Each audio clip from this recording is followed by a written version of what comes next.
সবথেকে কম খরচে এবং সবথেকে সহজ উপায়ে তৈরি করে দেখাবো পিৎজা, আর এটার স্বাদও হবে অনেক বেশি। রেস্টুরেন্টে গিয়ে একটা পিৎজা অর্ডার দিয়ে অপেক্ষা করেছিলাম 1 ঘন্টা, আর স্বাদও খুব একটা ভালো ছিল না। হ্যালো এভরিওয়ান, আসসালামু আলাইকুম, welcome to my new another blog. Pizza বানানোর জন্য আমি একটা বোলের মধ্যে সর্বপ্রথম নিয়ে নিচ্ছি 2 কাপ পরিমাণ ময়দা, আর দিয়ে দিচ্ছি 1 চামচ পরিমাণ ইস্ট এবং স্বাদ মতো লবণ। এখন আমি উপকরণগুলোকে হাত দিয়ে খুব ভালোভাবে মিশিয়ে নেব। এখন দিয়ে দিচ্ছি 1 কাপ পরিমাণ কুসুম গরম পানি। এখন এই মিশ্রণটাকে আমি হাত দিয়ে সুন্দরভাবে আলতো হাতে মেখে নিব। আর পানি কম বেশিও লাগতে পারে, আপনারা ডোর উপর ডিপেন্ড করে পানিটা কম বেশি করে দিয়ে দেবেন। আর পানি দেওয়ার পর এই ডোটা কিন্তু ঠিক এইরকম অনেকটাই নরম নরম থাকবে। এখন আমি এই ডোটাকে 5 থেকে 10 মিনিট মথে নিব। আর 10 মিনিট মথে নেওয়ার পর এর উপরে দিয়ে দিব একটু সাদা তেল। সাদা তেল দিয়ে এটাকে 1 ঘন্টার জন্য রেস্টে রেখে দেব। একটা গোপন টিপস আপনাদের সাথে শেয়ার করি, আপনারা চেষ্টা করবেন এই ডোটা রোদে রাখার জন্য। আমি একটা মাটির হাঁড়ির ভিতরে এই বোলটা রেখে একটা ঢাকনা দিয়ে ঢেকে দিয়েছি, আর রেস্টে রেখেছিলাম 1 ঘন্টা। আর এখানে আমি নিয়ে নিয়েছি হাড় ছাড়া মুরগির বুকের মাংস। আপনারাও চেষ্টা করবেন হাড় ছাড়া মাংস নেওয়ার। মাংসগুলোকে আমি ছোট ছোট পিস করে কেটে নিয়েছি। এখন দিয়ে দিচ্ছি একটু লেবুর রস।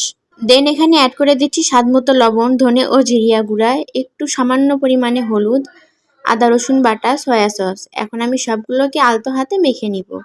আর সবার শেষে এখানে অ্যাড করে দিব কাশ্মীরি লঙ্কা গুঁড়ো। লঙ্কা গুঁড়ো দেওয়ার পর আমি মুরগির মাংসটাকে সুন্দরভাবে ম্যারিনেট করে রেখে দেবো 30 মিনিটের জন্য। আর 30 মিনিট পর এখন আমি মাংসগুলোকে তেলে ভেজে নেব। চুলার আঁচটা লো মিডিয়ামে রেখে আমি মাংসগুলোকে ভেজে নিয়েছি। যদি চুলার আঁচটা একদম হাই হিটে দেন তাহলে কিন্তু মাংসগুলো সেদ্ধ হবে না। আর 1 ঘন্টা পর আমি ডোটার ঢাকনাটা সরিয়ে আপনাদের ডোটা দেখিয়ে দিচ্ছি যে কতটা ফুলে ডাবল হয়ে গিয়েছে। এখন আমি এই ডোটাকে মথে নেব 5 থেকে 7 মিনিটের জন্য। এখন আমি এই ডোটাকে রুটির মতো করে বেলে নেব। আর এই রুটিটা কিন্তু একদম পাতলাও হবে না, আবার অনেক বেশি মোটাও হবে না। দেন আমি একটা মোল্ডে দিয়ে দিচ্ছি কিছুটা সাদা তেল। সাদা তেল দিয়ে পুরো মোল্ডটা এই তেলটা দিয়ে মেখে নেব। দেন বেলে রাখা রুটিটা এই মোল্ডে দিয়ে দিব এবং 4-5টায় চেপে চেপে এই মোল্ডের ভিতর সেট করে দেব। এখন একটা কাঁটা চামচের সাহায্যে এই রুটিটাকে একটু ছিদ্র ছিদ্র করে নিব। এখন এখানে দিয়ে দিচ্ছি টমেটো সস। টমেটো সস দেওয়ার পর এই টমেটো সসটা পুরো রুটিতে মাখিয়ে নিব। আপনারা চাইলে এখানে চিলি সসটাও ব্যবহার করতে পারেন। আর এখন এখানে দিয়ে দিব মেয়োনিজ। যদিও আমি মেয়োনিজ বানানোর ভিডিওটা এখানে অ্যাড করিনি, তবে আমি নেক্সট টাইম মেয়োনিজের রেসিপিটা আপনাদের সাথে শেয়ার করে নেব।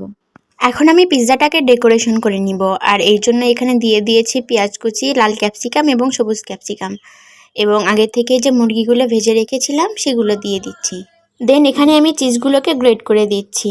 সেকেন্ড স্টেপেও এখানে আমি আগের মতো করে পেঁয়াজ, ক্যাপসিকাম এবং